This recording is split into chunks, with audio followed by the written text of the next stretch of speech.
everybody, this is the Wikstrand. So, Ed Wood was voted the worst director of all time in 1980.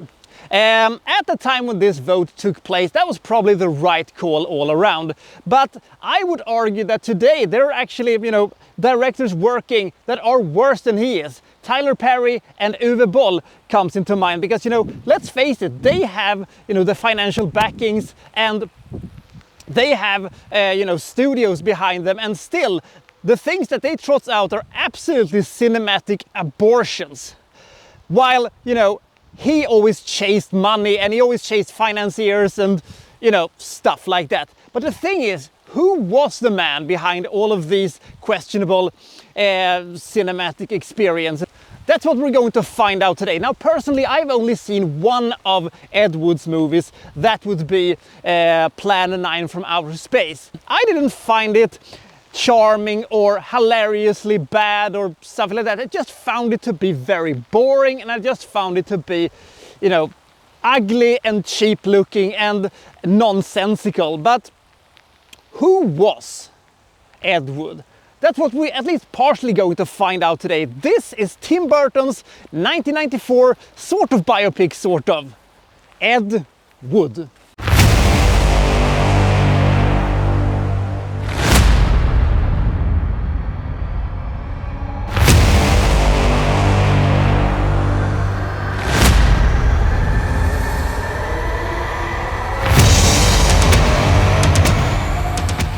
So Ed Wood, played by Johnny Depp, he is, putting on these small theater productions in Hollywood. It is 1952 and it kind of sort of works on the absolute outskirts of Hollywood. And together with Dolores Fuller, his girlfriend, confidant, and the woman he's going to make a star one day, he is writing the scripts for the movies that he's going to make with her as a star in making. But the problem is there isn't really anybody who is, willing to put down the money to make the movies that he wants to make. And he's always chasing financiers. He's always chasing money to be able to do these kind of wacky nonsense that he's trying to do. And slowly over the years we'll see that he adds more people to his little menagerie of odd and unusual characters. Bill Murray, the very bad psychic from the TV show played by Jeffrey Jones. Vampira, who was a television presenter played by Lisa Marie and her fantastic cleavage. And also Bela Lugosi. And we get to see, all the trials and tribulations of Ed Wood right up until the release of the movie he's probably most famous for, Plan 9 from Outer Space, which I mentioned in my rain-drenched intro. As you can see, I've switched location, but it's only a half an hour after I shot my original intro. Doesn't matter. One of the biggest focal points of this movie is the fact that Ed Wood ran into Bela Lugosi. And Bela Lugosi, for those who don't know it, was a megastar in the 1930s when he did Dracula. But now he is an unreliable morphinist who barely has a pot to piss in or a window to throw it out of. And he's really on his last leg, and he basically is dying at this point. But out of altruism, and also because he thought that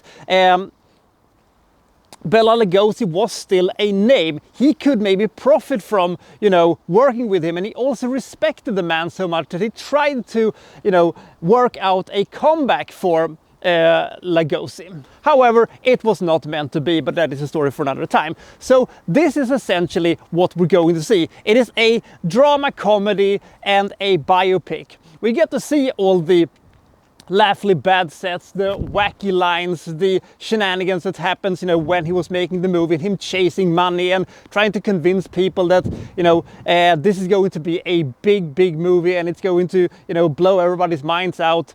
And he was just so enthusiastic that he would take any sliver of positivity and turn that into a big bowl of positivity. He was a very positive man, and he was really so ambitious and enthusiastic. And I think that if he would have existed today, he would have been, a personality online who would, get crowdfundings for ridiculous different types of movies that he would put up on YouTube, and people would say that it would either be the worst thing they've ever seen, or he would be an absolutely hilarious genius. But in this movie, Ed Wood is in the mid-50s, and he is basically fighting the system of the big studios, and has to, you know, lie, cheat and steal to be able to make his crap movies work. Literally steal, because, you know, they stole the mechanic octopus for Bela Lugosi to fight with. And the best thing about the movie is, of course, the relationship between Ed Wood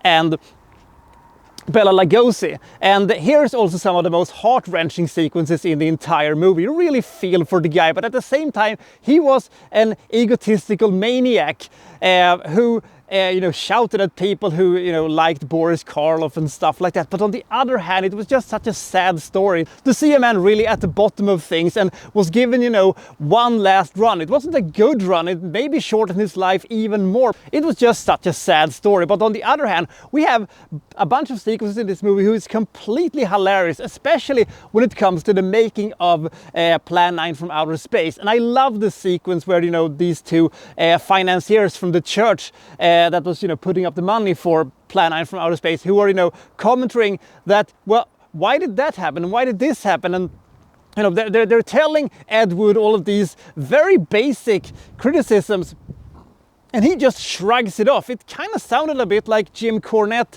criticizing modern booked wrestling matches, and these sequences really highlighted how ill-equipped he really was for doing this. But he just was so enthusiastic, so he was kind of the underdog, and you always root for the underdog. This is a movie that is funny when it can be, serious when it needs to be, and is always entertaining. Now, on the other hand, there is also a bunch of sequences that really doesn't really have a, you know, a natural spot in the story, and sometimes the movie can go off on a little bit of, you know, side stories and stuff like that, and it can be a little bit unfocused at times. But the characters are so likable and so colorful, and they are able to capture the mid-50s of Hollywood in kind of a fun and fascinating way. But here's the thing, a minor thing to most people, but to me it was one thing that annoyed the hell out of me. Why is this movie in black and white? I don't care if it is, you know, because of budgetary reason or if it was because of some artistic vision. Look, this is what black and white looks like. I have literally taken away half of my toolbox when it comes to storytelling. How can you now see the greenery? How can you now see, you know, this bog that I am standing in right now, what it looks like? I have just taken away all the colors. See? Much better. That hurted the movie. I don't care if you are Manhattan or Schindler's List or if you're The Lighthouse. Making movies in black and white when you don't have to harms your movie, at least according to me. I will let it go when I die, but not a moment earlier. But do I recommend this movie? Yes, I do. It is very entertaining with a very, very cool gallery of characters and lots of really good actors putting on really good performances. I love Johnny Depp in this movie. He's so great. Even though Martin Landau steals almost every sequence that he is in, he really gave everything to portray Bela Lugosi in the best way possible. And it is also a movie that is a little bit difficult to figure out what's going to happen next if you're not, you know, a Ed Wood expert. I don't know how closely it follows the actual events, but it is a movie that you will not forget anytime soon. This is the type of biopic where I don't really mind the fact that they don't show anything that happened in the 60s and the 70s and, you know, letting that thing just be title cards. That is totally fine. If they would have tried to do that, this movie's runtime would have been so bloated, it would have been like a 3.5 hour movie, and most of it would have been quite sad, probably. So I cannot really criticize Tim Burton from making that decision. Speaking of Tim Burton, I guess that this is the movie that we got from him instead of a third Batman movie, because those movies would have come out approximately at the same time, because, you know, it takes a longer time to make a Batman movie rather than this $18 million you know, semi-independent production.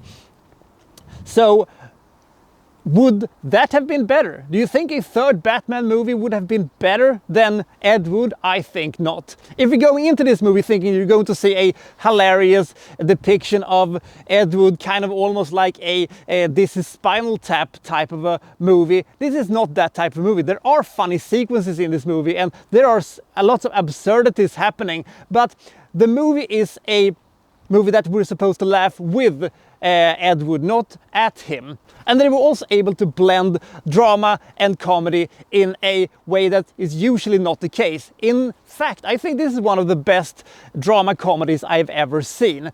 As a biopic, I cannot tell if this is a, worthy representation, or if it is a puff piece, or if it is a burial of Ed Wood, but I thought I kind of understood where he came from, and I kind of like, the way that he viewed the world and how enthusiastic and ambitious he was, and he was never really given a chance to prove that he was either the absolute crap or that he could get a good movie out if he just could have, gotten a little bit more time, a little bit more money, and a little bit more freedom. Well, he got a lot of freedom actually, but the other two, they probably could have helped too. But if you've never seen this movie, this is a very, very fun, entertaining and heart-wrenching movie at times.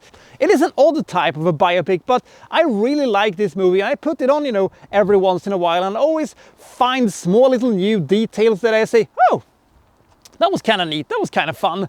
And while it is a really funny comedy at times, it doesn't forget to make you feel in moments where it really matters.